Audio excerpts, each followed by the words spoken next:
सभी का स्वागत है प्रगति गया के यूट्यूब चैनल पे। मैं आर के रंजन आप सभी को बहुत बहुत स्वागत करते हैं। तो एक जो चल रहा है मैट्रिक केस क्वेश्चन मैथ का, उसका पार्ट 3 वीडियो है। इसके पहले 2 वीडियो को अपलोड कर दिया गया है। अगर आप चैनल पर पहली बार आए हैं तो उस सारे वीडियो को आप देख सकते हैं और चैनल को तो जरूर सब्सक्राइब कर ले और बेल आइकन दबाना बिल्कुल ना भूलें। ये बहुत ही महत्वपूर्ण वीडियो होने वाला है, पार्ट 3 जो वीडियो आ रहा है। तो आइए आज का जो सबसे महत्वपूर्ण सवाल, निश्चित आपके एग्जाम में आने वाला सवाल है, तो इस सवाल को तो बिल्कुल स्किप किए बिना आप पूरा वीडियो को देखें। जरूर से जरूर एक क्वेश्चन आपके बोर्ड एग्जाम में आने वाला है। तो आइए इस सवाल को हल करते हैं। ये लिख रहा है कि एबीसी एक समद्विबाहु त्रिभुज है। एबीसी एक समद्विबाहु त्रिभुज है जिसका सी कोण समकोण है। तो सिद्ध कीजिए कि AB स्क्वायर बराबर 2AC स्क्वायर, ए साबित करना है कि AB स्क्वायर बराबर क्या होगा, 2AC स्क्वायर होगा। तो सबसे पहले हम लोग को बोला कि ABC एक समद्विबाहु त्रिभुज बनाना है। तो कैसे बनेगा, आइए देखिए बनाते हैं। एक त्रिभुज लेते हैं और इस त्रिभुज को बनाते हैं। और एक कैसा त्रिभुज होना चाहिए, तो हम लोग को बोल दिया है कि समद्विबाहु त्रिभुज भी होना चाहिए और उसका सी कोण समकोण भी होना चाहिए। तो सबसे पहले सी कोण को रख देते हैं कि यहाँ सी बैठेगा और एक क्या डिग्री होगा, तो 90 डिग्री होगा। इसके बाद ए तो यहाँ दीजिए, यहाँ तो यहाँ दीजिए, कोई फर्क नहीं पड़ेगा। ए यहाँ रख दी और बी यहाँ रख दी। और ए भी बोल दिया है कि समद्विबाहु त्रिभुज है। थोड़ा सा ए भी ध्यान देना मेरे दोस्त कि समद्विबाहु त्रिभुज है। तो आप जानते हैं कि ये 90 डिग्री है, सामने कर्ण होगा। तो जब भी बराबर होगा तो ये दोनों बराबर होगा, क्योंकि कर्ण सबसे बड़ी भुजा होती है, वो जल्दी किसी के बराबर नहीं करती है। तो बराबर जब भी होगा तो लंब और आधार होगा। तो अब देखिए हम लोग को क्या सिद्ध करना है, उसको पहले लिखते हैं कि सिद्ध आखिरकार क्या करना है। तो हम लोग को देखिए सिद्ध करना जो है, सिद्ध करना इस सवाल में सिद्ध करना है, सिद्ध करके लाना हम लोग को कि AB स्क्वायर बराबर क्या होगा, 2AC स्क्वायर होगा। AB स्क्वायर बराबर क्या होगा, 2AC स्क्वायर होगा। तो आइए देखिए हम लोग क्या चलते हैं, परमान में चलते हैं। कहां से चलते हैं, परमान में चलते हैं। तो हम लोग को लिख दिया है कि ABC एक समद्विबाहु त्रिभुज है। कैसा त्रिभुज है, समद्विबाहु त्रिभुज है, जिसमें हम लोग माने हैं कि AC बराबर क्या माने हैं, BC माने हैं। जिसमें AC बराबर क्या माने हैं, BC है। ये हम लोग क्या किए हैं, ऑलरेडी माने हैं, क्योंकि समद्विबाहु त्रिभुज है तो 2 भुजा बराबर होगा। अब थोड़ा सा यहां से हम लोग समझते हैं आगे कि अगर ये समद्विबाहु त्रिभुज है और सी कोण समकोण है, तो अब 90 डिग्री सामने क्या होता है, कर्ण होता है। क्या होता है, कर्ण होता है। इसको क्या मान लेंगे, लंब मान लेंगे, और इसको क्या मान लेंगे, आधार मान लेंगे। क्या मान लेंगे, आधार मान लेंगे। तो हम लोग जानते हैं पाइथागोरस प्रमेय के द्वारा कि कर्ण स्क्वायर बराबर क्या होता है, लंब स्क्वायर प्लस आधार स्क्वायर होता है। कर्ण स्क्वायर बराबर क्या होता है, लंब स्क्वायर प्लस आधार स्क्वायर। तो चलते हैं समकोण त्रिभुज, समकोण त्रिभुज ACB में, किसमें, ACB में चलते हैं। किसमें चलते हैं, ACB में चलते हैं। तो हम लोग को पता है कर्ण स्क्वायर बराबर यानी AB स्क्वायर क्या होगा, AC square plus BC square. AB square बराबर क्या होगा, AC square plus BC square, क्योंकि कर्ण AB है और लंब क्या है, AC, और आधार कौन है, BC। तो AB स्क्वायर बराबर क्या होगा, AC square plus BC square. ये कौन सा प्रमेय से लिखे हैं, तो इसको लिखेंगे पाइथागोरस प्रमेय। कौन सा प्रमेय, पाइथागोरस प्रमेय से। कौन सा प्रमेय से, पाइथागोरस प्रमेय से ये लिखा है। कौन सा प्रमेय से लिखा है, पाइथागोरस प्रमेय से लिखा है। अब हमको देखिए साबित करके लाना है कि AB स्क्वायर बराबर 2AC स्क्वायर, मतलब इधर से AB को रखना है और इधर से किसको रखना है, AC को रखना है। तो इसको रहने देते हैं AB स्क्वायर बराबर, इसको हमको AC को रखना है, रहने देते हैं AC स्क्वायर, लेकिन BC को नहीं रखना है। BC को हटा देंगे ना हम लोग को। कैसे हटाना है वो देखिए, हम लोग BC के जगह बैठा सकते हैं कि AC जो है BC के क्या है, बराबर है। AC जो है किसके बराबर, BC के। तो जहां BC बैठा हुआ वहां पर क्या लिख देंगे, AC लिख देंगे। और लिख देंगे कि AC इक्वल टू में क्या है, BC है। इसलिए आपस में क्या कर दिए हम लोग, हटा दिए। अब यहां से आ जाएगा AB स्क्वायर बराबर क्या होगा, AC square plus AC square बराबर क्या होगा, 2AC स्क्वायर। और इसी को हम लोग को क्या करना था, प्रूव करना था। और ये काफी आसान से हम लोग प्रूव कर दिए, और इसको एक दो बार अपने खुद से प्रूव करेंगे तो ये क्वेश्चन आपसे आ जाएगा, और बोर्ड एग्जाम में आप निश्चित रूप से क्वेश्चन नंबर 2 को सोल्व करते हैं। सेम सवाल है, बशर्ते साबित करना है उल्टा हम लोग को। अबर साबित किए थे AB स्क्वायर बराबर 2AC स्क्वायर, लेकिन इसमें AB स्क्वायर बराबर 2AC स्क्वायर ऑलरेडी दिया हुआ है। लिख रहा है कि ABC एक समद्विबाहु त्रिभुज है जिसमें AC इक्वल टू में क्या है, BC, और हम लोग को दिया है कि AB स्क्वायर बराबर 2AC स्क्वायर। अभी ये साबित किए थे, अभी ऑलरेडी दिया हुआ है। तो हम लोग को सिद्ध करना है कि ABC एक क्या होगा, समकोण त्रिभुज होगा। ABC कैसा त्रिभुज होगा, समकोण त्रिभुज होगा। तो पहले नंबर फिगर को बनाते हैं हम लोग। ये लिख रहा है कि ABC एक त्रिभुज है, ABC एक क्या है, त्रिभुज है, जिसमें से हम लोग को लिख दिया है कि AC इक्वल टू क्या है, BC है। तो हम लोग AC इक्वल टू क्या मानते हैं, BC। यहां से AC लेते हैं और ये क्या बन गया, BC बन गया, और ये दोनों आपस में क्या हो गया, बराबर हो गया। और इसको क्या कर देते हैं, मिला देते हैं। इसको क्या कर दिए, मिला दिए। तो देखिए AC इक्वल टू में क्या हो गया, BC हो गया, और आपका क्या हो गया, AB आ गया।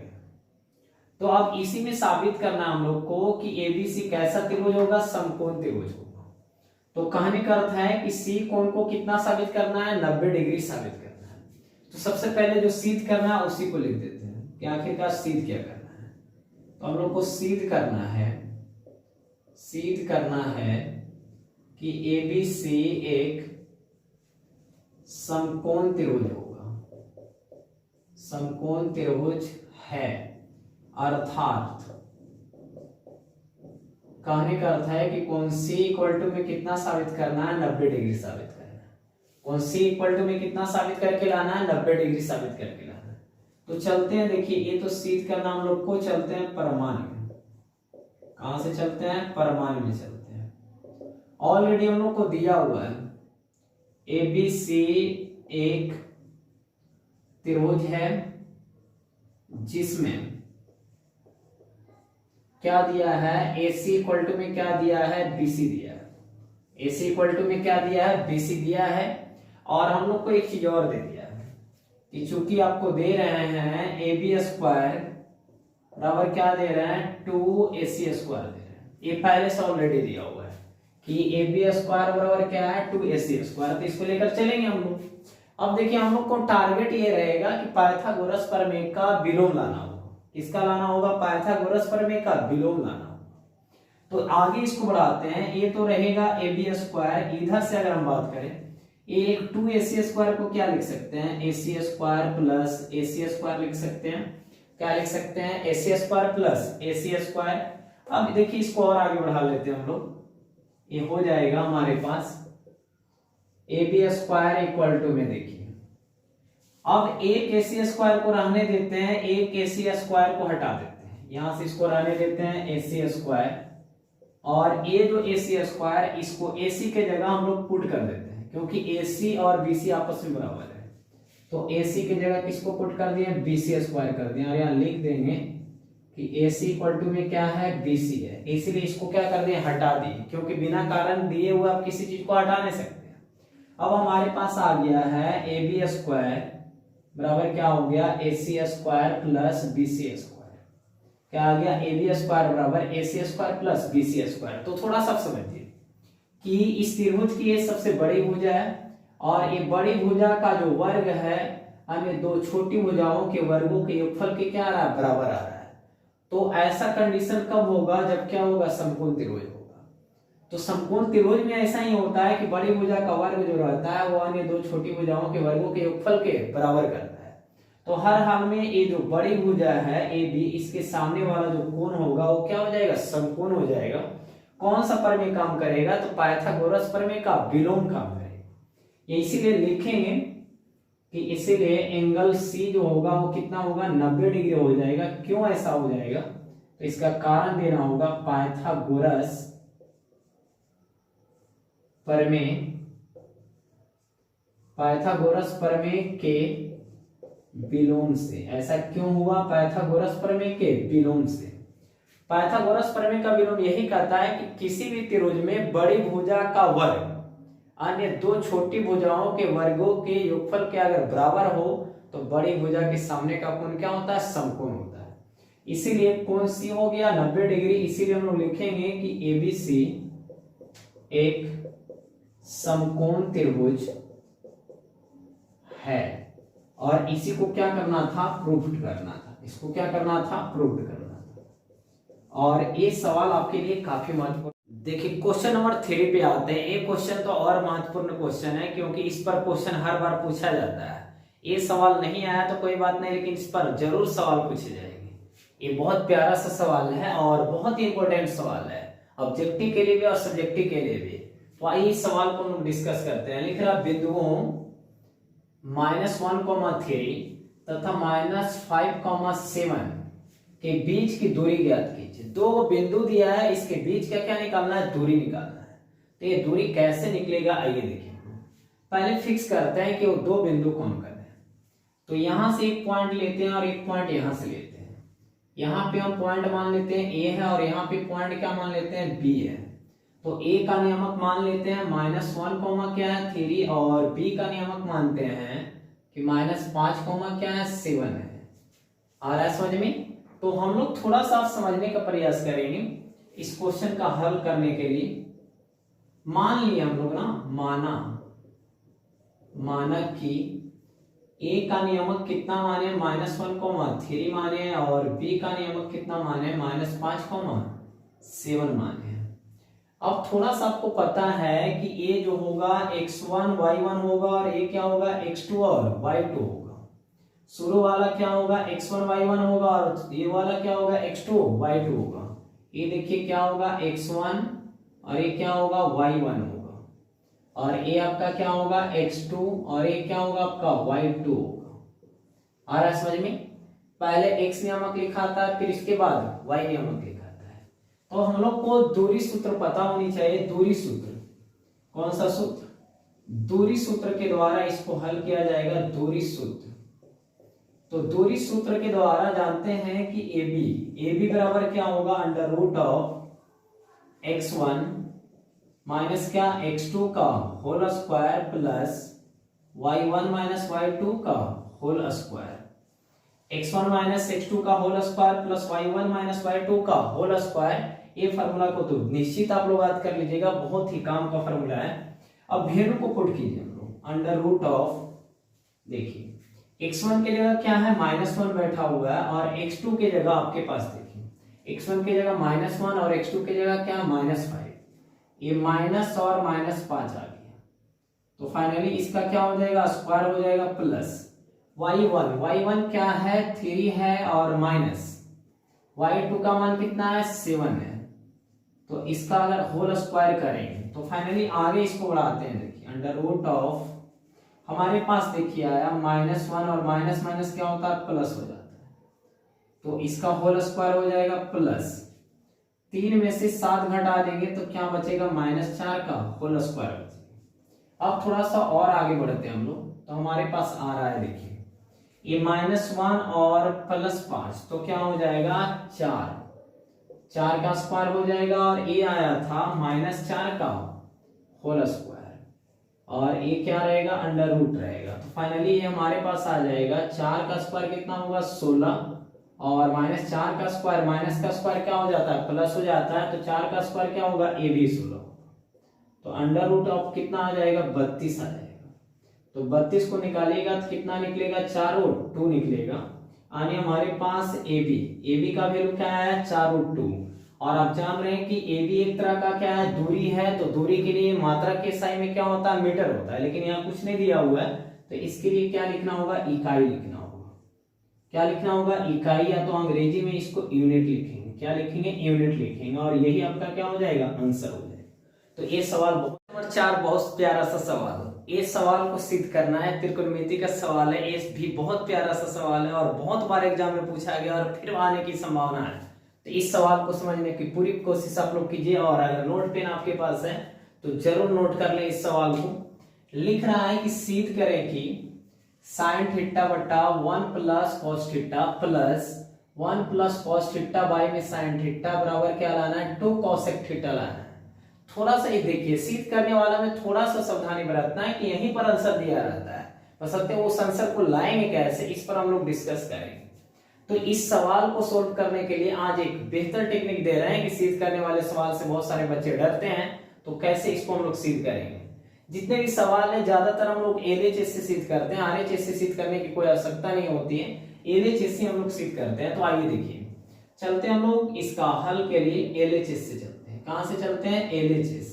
कहां से चलेंगे? एलएचएस से चलेंगे। तो एलएचएस में क्या है? साइन थीटा, बाई में क्या है 1 प्लस कॉस थीटा, और प्लस में क्या है 1 प्लस कॉस थीटा, और नीचे क्या है साइन थीटा। ये इतना दिया हुआ हम लोग, इसी से हम लोग आगे बढ़ेंगे। और इधर देखिए साइन थीटा कॉस थीटा है, देखिए थोड़ा सा इधर समझिए कि इधर साइन थीटा कॉस थीटा है, साइन थीटा कॉस थीटा है, लेकिन इधर लाना क्या है? कोसेक थीटा लाना है। क्या लाना है? कोसेक थीटा लाना है। तो देखिए इसको आगे बढ़ाते हैं, एलसीएम यहां से लेंगे। तो एलसीएम क्या होगा? 1 प्लस कॉस थीटा इनटू में क्या होगा? साइन थीटा होगा। तो आपको पता है कि इसको हम भाग देंगे तो ये पूरा का पूरा कट जाएगा, साइन थीटा और साइन थीटा गुना होगा, तो क्या हो जाएगा? साइन स्क्वायर थीटा हो जाएगा। और ये साइन थीटा से साइन थीटा कट जाएगा, एक 1 प्लस कॉस थीटा और ऊपर भी 1 प्लस कॉस थीटा, तो 1 प्लस कॉस थीटा का क्या हो जाएगा? स्क्वायर हो जाएगा, क्योंकि ये 2 बार आ गया। अब देखिए इसको आगे बढ़ाते हैं, ए तो रहेगा साइन स्क्वायर थीटा रहेगा, ए आ गया ए प्लस बी का होल स्क्वायर, तो ए स्क्वायर हो जाएगा प्लस बी स्क्वायर हो जाएगा, और प्लस 2 इंटू ए इंटू क्या हो जाएगा? बी हो जाएगा। A square plus B square plus 2ab, नीचे देखिए इसी तरह से रहने दीजिए, क्या 1 प्लस कॉस थीटा, और नीचे में क्या रहेगा? ए साइन थीटा गुना में रहेगा। अब थोड़ा सा आगे बढ़ते हैं, देखिए ये 1 का स्क्वायर 1 हो जाएगा, ये तो रहेगा। देखिए ये दोनों वैल्यू मिलकर देखिए हम लोग को फॉर्मूला जानते हैं कि sine square theta plus cos square theta का मान क्या होता है? 1 होता है। तो ये दोनों मिलकर क्या हो जाएगा? वैल्यू 1 आ जाएगा। और 1 का स्क्वायर क्या होता है? 1 होता है, तो 1 आ गया।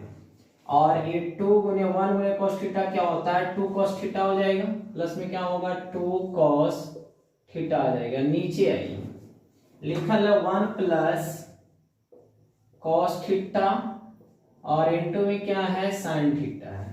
देखिए यहां से 1 प्लस कॉस थीटा इनटू में क्या है? साइन थीटा है।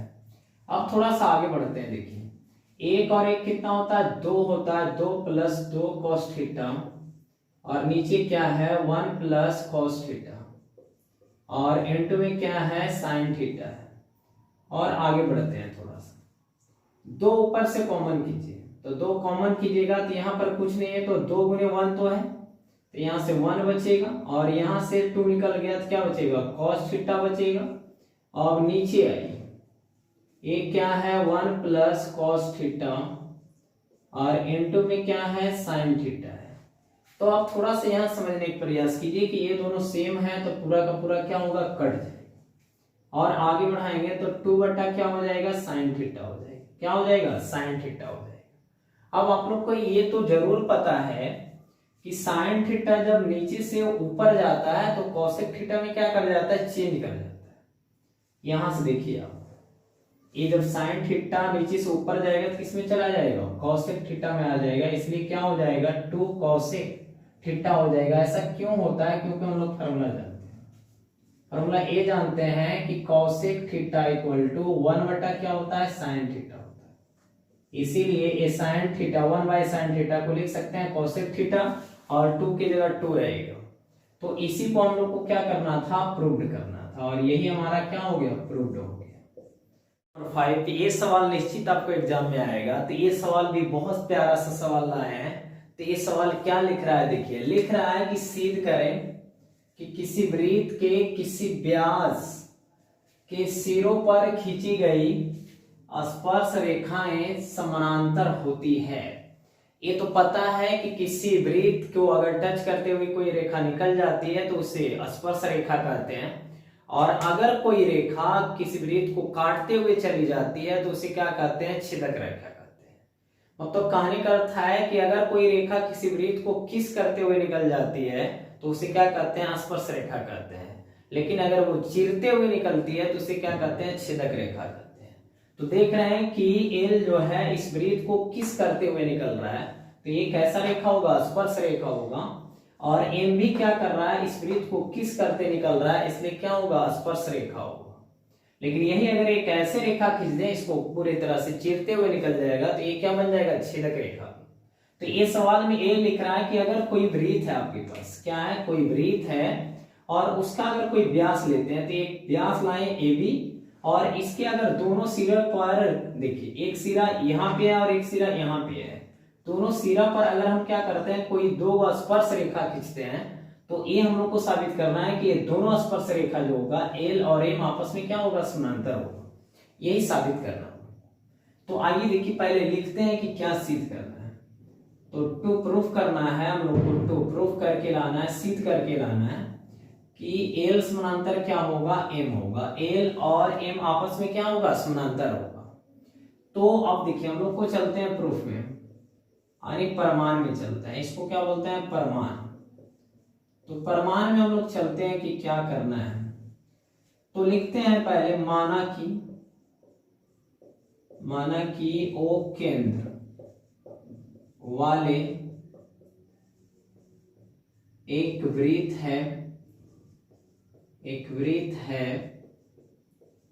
जिसमें व्यास ए बी के दोनों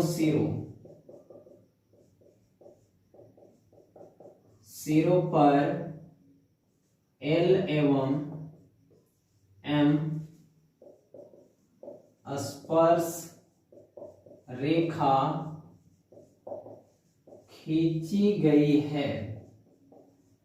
कैसे रेखा खींची गई है, स्पर्श रेखा खींची गई है।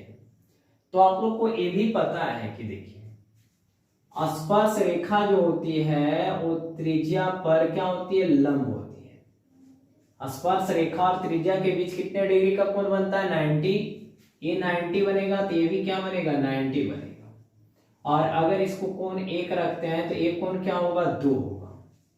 आ रहा है समझ में। तो थोड़ा सा हम लोग देखिए यहां समझने का प्रयास करेंगे। समझना ये है बाबू कि लिखेंगे कि चूंकि स्पर्श रेखा त्रिज्या पर लंब होती है, क्या होती है, लंब होती है। ये आप लोग को थ्योरम पढ़ाया गया होगा कि स्पर्श रेखा त्रिज्या पर क्या होती है, लंब होती है।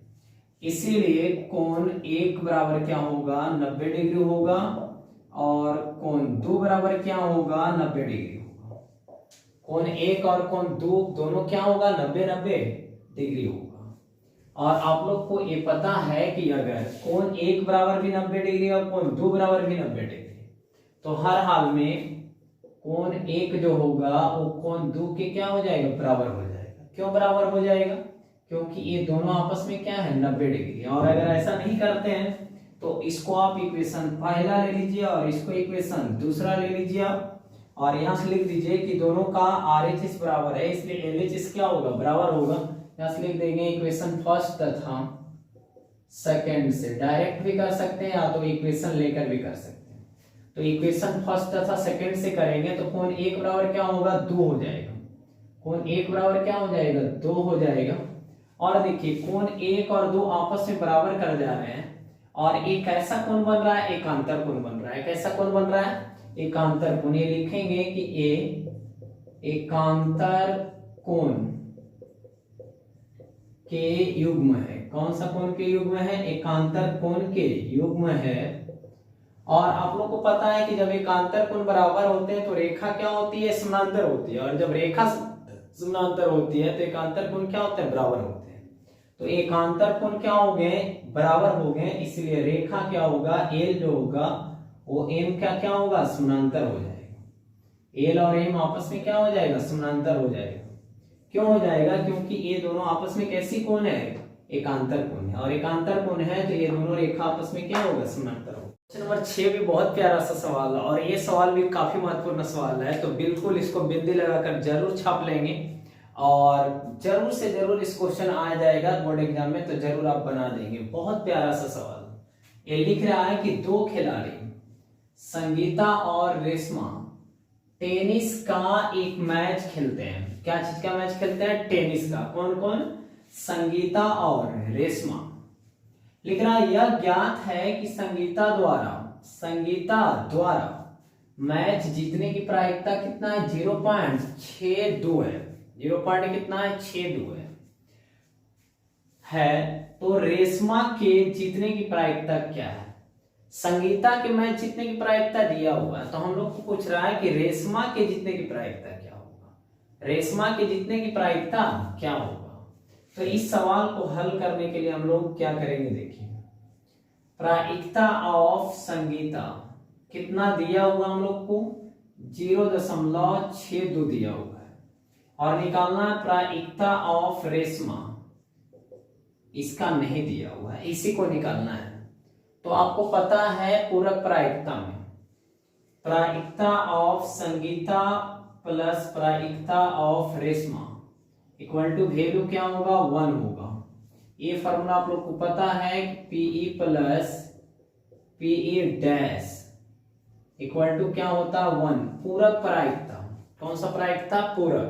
अगर एक मैच जीतेगा दूसरा क्या होगा? हारेगा। ऐसा देखिए, तो प्रायिकता ऑफ संगीता और प्लस प्रायिकता ऑफ रेशमा इक्वल टू में क्या होगा? 1 हो जाएगा।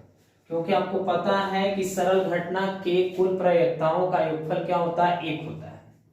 तो हम लोग देखिए इसका वैल्यू दे रखा है, प्रायिकता ऑफ रेशमा दिया हुआ है कितना? 0.62 दिया हुआ है, प्लस प्रायिकता ऑफ रेशमा निकालना रहने देते हैं, बराबर क्या होगा? 1। ये प्लस में उधर जाकर माइनस में, इसलिए प्रायिकता ऑफ रेशमा इक्वल टू क्या होगा? 1 माइनस 0.62। तो फाइनली यहां से आ जाएगा प्रायिकता ऑफ रेशमा इक्वल टू क्या होगा? 0.38 आ जाएगा और यही आपका क्या हो जाएगा? आंसर हो जाएगा। और पता चल जाएगा कि रेशमा के जीतने की प्रायिकता क्या है? 0.38 है। क्वेश्चन नंबर 7 को डिस्कस करने वाले हैं। क्वेश्चन नंबर 7 भी बहुत प्यारा सा सवाल है, तो इस सवाल को भी आप लोग जरूर छाप लीजिएगा और एग्जाम में आएगा तो हर हाल में इसको बना दीजिएगा और आने की पूर्ण संभावना इस सवाल का भी। लिख रहा है कि एक द्विघात बहुपद ज्ञात कीजिए। कैसा बहुपद ज्ञात कीजिए? द्विघात बहुपद ज्ञात कीजिए जिसके शून्यकों का योग और गुणनफल क्रमशः कितना है? -3 और 2 है। दो चीज दिया है, शून्यकों का योग दिया और शून्यकों का गुणनफल दिया है। तो हम लोग इसका हल देखे करेंगे। क्या करेंगे? हल करेंगे। लिखा है कि शून्यकों का योग मतलब क्या? अल्फा प्लस बीटा, और इसका वैल्यू दे दिया -3 और शून्यकों का गुणनफल मतलब अल्फा इंटू बीटा का वैल्यू कितना दे दिया? 2 दे दिया। तो हम लोग को पता है चूंकि द्विघात बहुपद, कौन सा बहुपद? द्विघात बहुपद, तो द्विघात बहुपद बराबर होता हम लोग को x² minus alpha plus beta into x, plus में क्या होता है? Alpha into beta. अगर ये फॉर्मूला नहीं याद है तो जरूर याद कर लेंगे। द्विघात बहुपद बराबर होता है x² minus alpha plus beta into x और प्लस अल्फा इंटू बीटा। अब वैल्यू को पुट कीजिए हम लोग, यहां से x² तो रहेगा माइनस इसका वैल्यू दिया हुआ है, कितना वैल्यू दिया हुआ है? -3 दिया हुआ है। तो यहाँ पे -3 को पुट करेंगे और इंटू में क्या रहेगा? x रहेगा और एक प्लस चिन्ह देंगे और अल्फा इंटू बीटा का वैल्यू दिया हुआ है, कितना दिया हुआ है? 2 दिया हुआ है। तो इसके जगह 2 को पुट कर देंगे तो फाइनली ये रिजल्ट आएगा x² और माइनस माइनस क्या होगा? प्लस यानी 3x और प्लस क्या होगा? 2, और यही आपका क्या हो जाएगा? आंसर हो जाएगा। तो बहुत नंबर 8 को डिस्कस करने वाले हैं, तो इस सवाल को एकदम बारीकी से समझिए और देखने का प्रयास कीजिए और वीडियो को लास्ट तक जरूर बने रहिए। और अगर चैनल पर पहली बार आए तो चैनल को जरूर सब्सक्राइब कर ले और बेल आइकन घंटी को दबाना बिल्कुल ना भूलें और वीडियो को ज्यादा से ज्यादा आप शेयर करें। तो आइए देखिए इस सवाल को हम लोग डिस्कस करते हैं। लिख रहा है दिए गए एपी 12, 17, 22, 27 का पहला पद एवं क्या निकालना है, सार्वंतर। उसका पहला पद निकालना है और क्या निकालना है, सार्वंतर निकालना है। तो इसका हल देखिए आप लोग, इसका हल क्या है, एपी हमारे पास दिया हुआ है, क्या दिया हुआ, 12, 17, 22, 27, डॉट डॉट, आगे ये बढ़ते चला जा रहा है। ये नॉन फिनाइट एपी है, फिनाइट एपी नहीं है। एपी दो प्रकार के होते हैं, फिनाइट और इनफिनाइट। तो देखिए हमारे पास पहला पद निकालना है, तो ये रहा T1, ये रहा आपको T2 और ये रहा T3 और ये रहा T4 और इस तरह से डॉट डॉट आगे बढ़ते चला जाए। T1, T2, T3, T4 रहा। और इसका पहला पद निकालना है, क्या निकालना है, पहला पद। तो पहला पद इसी को बोलते हैं, जो सबसे फर्स्ट में मिलता है वही क्या होता है, प्रथम पद होता है, पहला पद होता है। तो पहला पद इस एपी का कितना हो जाएगा, 12 हो जाएगा। हमको सार्वंतर निकालना है, यानी डी का मान निकालना है। तो डी इक्वल टू क्या होता है, T2 माइनस T1, या तो T3 माइनस क्या, T2, किसी में से आगे में से पीछे घटा लीजिए। तो 17 में से 12 घटा लीजिए, तो 12 5 कितना हो जाएगा, 17, यानी कितना आ जाएगा, डी का वैल्यू कितना आ गया हमारे पास, तो 5 आ गया। डी का वैल्यू कितना आ गया, 5 आ गया। तो लास्ट में इतना लिख दीजिएगा कि अतः पहला पद बराबर कितना लाए हम लोग, 12 लाए, और सार्वंतर बराबर कितना लाए, 5 लाए, और यही आपका क्या हो जाएगा, आंसर हो जाएगा।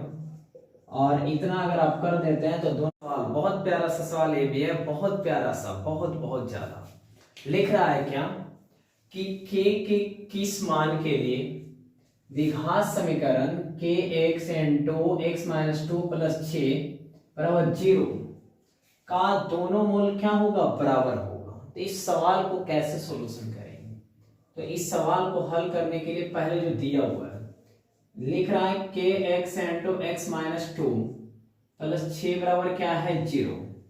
ये द्विघात समीकरण अभी दिख नहीं रहा है, लेकिन इसको गुना करते हैं, ये दोनों को गुना कीजिए, तो आ जाएगा के एक्स स्क्वायर माइनस 2kx आ जाएगा प्लस 6 बराबर क्या होगा, 0। अब देखिए इसको आगे बढ़ाते हैं। हम अगर देखें तो a के स्थान पर कितना बैठा हुआ है, k बैठा हुआ है, और b के स्थान पर देखें तो ये दोनों बैठा हुआ है, -2k बैठा हुआ, और c के स्थान पर क्या है, 6 है। तो दोनों मूल बराबर होने के लिए, दोनों मूल बराबर होने के लिए, दोनों मूल बराबर कब होता है, जब हमारे पास d इक्वल टू क्या होता है, 0 होता है। जब d इक्वल टू क्या होता है, 0 होता है, तभी दोनों मूल क्या होता है, बराबर होता है। तो ये पहले ही बोल दिया कि दोनों मूल बराबर है, तो d इक्वल टू क्या होगा, 0। d इक्वल टू फॉर्मूला हम लोग जानते हैं, b स्क्वायर माइनस 4ac बराबर क्या होगा, 0 होगा। अब थोड़ा सा और आगे बढ़ते हैं, यहां से देखिए, वैल्यू को रखिए। b का मान हमारे पास दिया हुआ है, कितना दिया हुआ है, -2k, इसका क्या हो जाएगा, होल स्क्वायर माइनस 4 इंटू ए के स्थान पर देखिए आपको बैठा हुआ है k, और c के स्थान पर बैठा हुआ है 6 बराबर क्या होगा, 0। देखिए c के स्थान पर क्या है, 6 है। अब आगे बढ़ाते हैं, इसको स्क्वायर करेंगे तो माइनस और k स्क्वायर क्या होगा, प्लस, यानी आ जाएगा 4k स्क्वायर। ये दोनों गुना कीजिए, तो 6 और 4 गुना कीजिएगा, 24k आ जाएगा, बराबर क्या होगा, 0 हो जाएगा। देखिए ये माइनस में उधर जाकर प्लस में आ जाएगा, यानी 4k स्क्वायर बराबर आ जाएगा 24k आ जाएगा। तो हमारे पास देखिए यहाँ से 4 से 6 बार में कट जाएगा, और एक k जो है, एक k स्क्वायर को k बार में काट देगा, इसलिए k इक्वल टू हमारे पास वैल्यू आ जाएगा कितना, 6 आ जाएगा, और यही हमारे लिए क्या हो जाएगा, आंसर हो जाएगा। सवाल नंबर 10 आ गया। इस सवाल को भी बहुत अच्छे से आप लोग को समझना है। इस सवाल भी आपके लिए बहुत प्यारा सा सवाल है मेरे बच्चे, तो आइए इसको समझने का प्रयास करते हैं। लिख रहा है कि 6 सेंटीमीटर त्रिज्या वाले एक वृत्त के एक त्रिज्यखंड का क्षेत्रफल ज्ञात करें, जिसका कोण कितना है, 60 डिग्री है। जिसका कोण कितना है, 60 डिग्री है। इसी सवाल को हम लोग सोल्व करना है। तो इस सवाल को हल करने के लिए क्या करेंगे, हल करने के लिए हमारा काम है कि देखिए आर का वैल्यू दिया हुआ है, त्रिज्या कितना दिया हुआ है, 6 सेंटीमीटर दिया हुआ है, और थीटा का वैल्यू यानी कोण कितना हमारे पास है, तो 60 डिग्री है। और हम लोग जानते हैं देखिए त्रिज्य खंड का क्षेत्रफल, अगर नहीं आपको याद है तो याद कर लेंगे, theta pi r square by में क्या होता है, 360 डिग्री होता है। फॉर्मूला क्या है, theta pi r square by में क्या 360 डिग्री। तो इस फॉर्मूला को जरूर याद कर लेंगे। यहां से देखिए थीटा का वैल्यू हमारे पास क्या है, 60 डिग्री है। कितना है, 60 डिग्री है। और पाई का मान कितना होता है, 22/7 होता है।